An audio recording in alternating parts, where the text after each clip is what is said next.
na ang sentro ngayon ng bagyong si Uwan ay nasa layong 95 kilometers northeast ng Virac, Catanduanes. Ito na po ay bahagyang lumalapit dito sa may timog na bahagi or hilagang bahagi ng Bicol Region.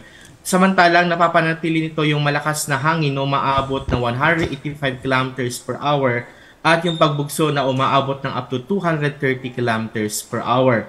Gumagalaw ngayon pa kanluran, hilagang kanluran ang ating bagyong si Super Typhoon Uwan sa bilis na 30 kilometers per hour.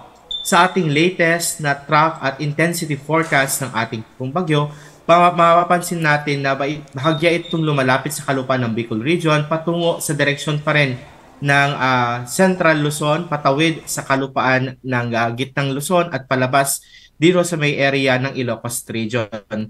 Tinatayang mamayang alas 5 ng hapon, ito ay mamamataan sa layong 125 kilometers east-northeast ng Infanta Quezon. Mapapanatili nito yung kategorya na super typhoon habang gumagalaw pa west-northwest sa bilis na 30 kilometers per hour.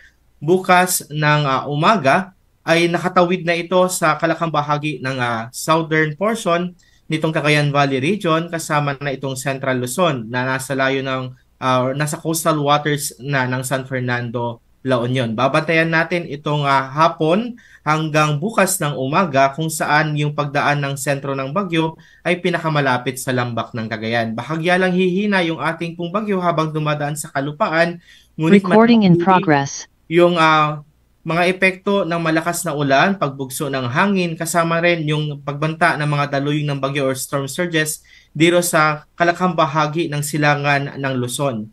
At base sa ating track and intensity forecast, pagdating natin ng November 5 ng hapon, ito ay lalabas na at nasa karagatang bahagi ng ating pong kanluran ng Philippine Area of Responsibility, ngunit bahagya ulit ito na magre-recurve pabalik sa loob ng Philippine Area of Responsibility by Huwebes o Biyernes.